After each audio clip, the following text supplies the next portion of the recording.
Bismillahirrahmanirrahim. Assalamualaikum warahmatullahi wabarakatuh. Bersawan, mari kita lanjutkan pendalaman dan pendakian pada langit kebenaran ini. Mudah-mudahan kita menjadi umat manusia yang dikehendaki untuk menghidupkan firman-Nya, untuk menyampaikan ajakan ilahi kepada seluruh umat manusia ini. Kali ini saya mengajak Anda untuk melakukan format berpikir, atau dalam bahasa Inggris dikenal sebagai mindset. Itu supaya tidak salah, karena kalau berpikir itu menggunakan logika yang bengkok, kita kenal juga sebagai sesat pikir, maka hasilnya juga pasti bengkok. Maka saya ingin menggunakan logika yang benar, logika yang benar di dalam kita menggali firman-firman ilahi ini. Mari kita masuk kepada pembahasan ini. Yang pertama, coba kita melakukan semua pemikiran-pemikiran kita itu fokus bahwa hidup kita di atas muka bumi ini adalah dalam waktu yang pendek. Atau dengan kata lain, jangan kita berharap bahwa kita itu akan selama-lamanya hidup di bumi ini.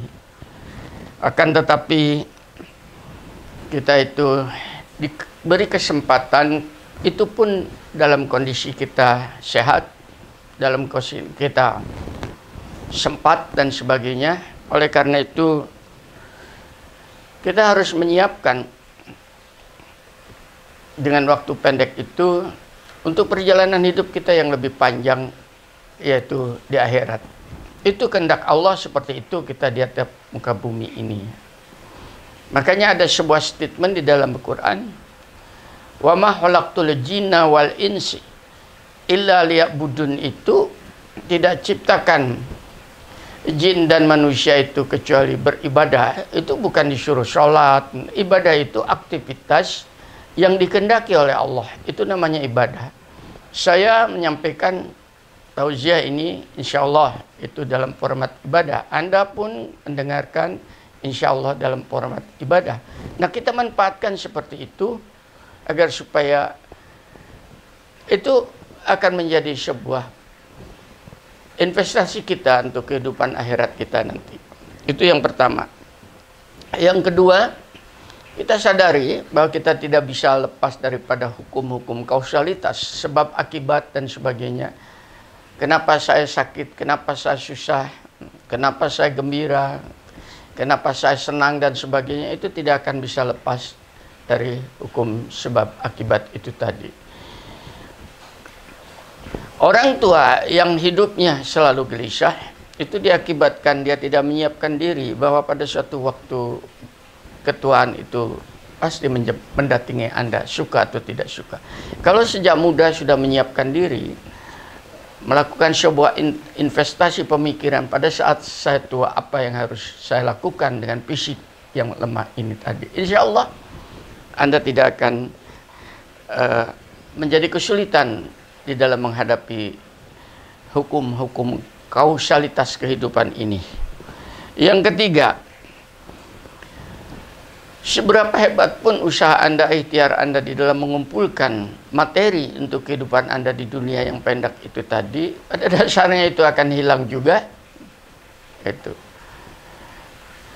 Dengan kata lain, hiduplah sesuka kamu, kumpulkanlah sesuka kamu, toh kamu juga akan mati, akan ditinggalkan semua itu tadi.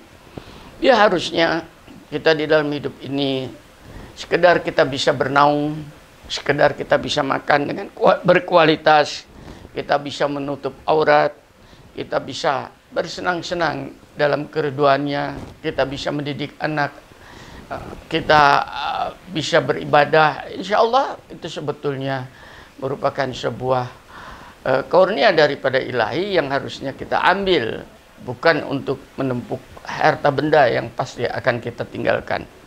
Yang keempat,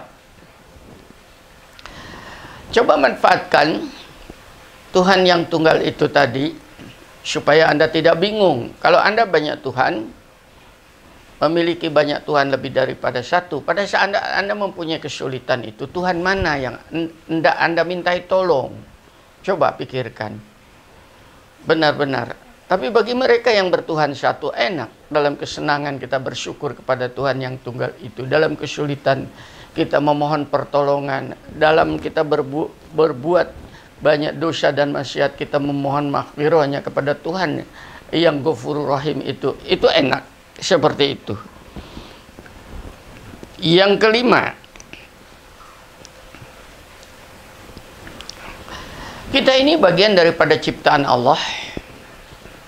Kita tidak ada bedanya dengan burung, kita tidak ada bedanya dengan binatang lain, kita tidak beda tumbuh-tumbuhan dengan planet lainnya. Kita dikasih unsur hidup dan aktivitas intelektual untuk memanage alam ini tadi. Tapi hukum-hukum kausalitas atau hukum-hukum ketetapan sebagai makhluk tetap berlaku. Kita hidup, kita akan mati. Sama dengan binatang dan tumbuh-tumbuhan juga seperti itu. Tolong ini dipegang. Maka di dalam rangka kehidupan itulah Allah membuat sebuah aturan-aturan ilahi untuk mengelola makhluknya, untuk kita, supaya kita bisa long life, supaya kita punya angka harapan hidup yang panjang dan sebagainya. Itu ada kaidah-kaidah pemeliharaan yang diberikan kepada kita agar supaya kita itu hidup bahagia di bumi ini tadi. Harapannya dengan hidup bahagia di bumi ini, Anda dan saya menjadi orang produktif untuk kehidupan akhiratnya itu tadi. Mari kita pelihara azas-azas ketetapan ilahi itu sebagai pemeliharaan juga untuk diri kita.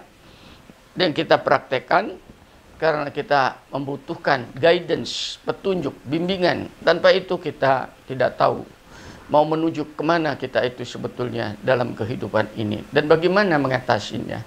Insya Allah kalau kita itu tadi memiliki keyakinan bahwasanya ilahi memelihara kita dengan hukum-hukumnya itu dan kita laksanakan, disitulah kita akan dikasih kemudahan. Yang ketujuh, tolong perintah-perintah Allah itu tadi, larangan atau perintah itu jangan dimasukkan di dalam kotak hukum, di dalam sebuah kotak hukum atau fikih. Kalau seperti itu akan membelenggu, tapi masukkan di dalam kotak kaurnia itu tadi. Sebagai suatu contoh, misalnya, Aqimis sholat, kita disuruh sholat. Kalau masuk kotak fikih itu maksudnya dalam kotak wajib. Kalau tidak dilakukan dosa. Tapi kalau kita ambil sebagai sebuah kurnia itu tadi, nah, pada saat kita melakukan sholat, aqimis sholat, aku laksanakan, labaika Allahumma labaik, aku penuhi seruanmu untuk melakukan sholat itu tadi, maka sholat itu tadi, Anda termasuk orang yang dikehendaki. Karena apa? Kita pada saat itu sedang melakukan kehendak ilahi, yaitu menegakkan sholat. Seperti itu caranya. Dengan demikian, aktivitas kita itu semuanya di dalam kehendaknya ilahi. Keluarkanlah zakat daripada rezeki yang aku berikan kepada engkau. Mana kala Anda mengeluarkan zakat, itu bukan kehendak kita. Akan tetapi itu adalah kehendak Allah. Karena perintahnya seperti itu. Labaika Allahumma labaik. Aku penuhi aku untuk mengeluarkan zakat. Bertebaranlah kamu di atas muka bumi. Perintahnya seperti itu. Pada saat Adam melakukan sebagai travelers, berjalan di atas muka bumi ini tadi, apa ke negeri-negeri lain dalam bentuk seminar atau rekreasi dan sebagainya, coba Anda taruh hati Anda di atas kehendak Allah, yaitu untuk bertebaran. Menikahlah kamu agar supaya dengan begitu berkasih sayang, jangan kamu takut miskin, nanti Allah yang akan memberikan rezeki. Pada saat kita melakukan akad nikah dan sebagainya, bukan karena hawa nafsu semata, akan tetapi itu adalah kehendak Allah dalam bentuk beribadah. Dan seterusnya silakan. Seperti itu harusnya mindset, cara berpikir kita di dalam kehidupan ini tadi, sehingga tidak memilah-milah ini wajib, ini sunnah dan sebagainya. Tidak, semuanya adalah atas kehendak ilahi akan aku penuhi. Yang kedelapan,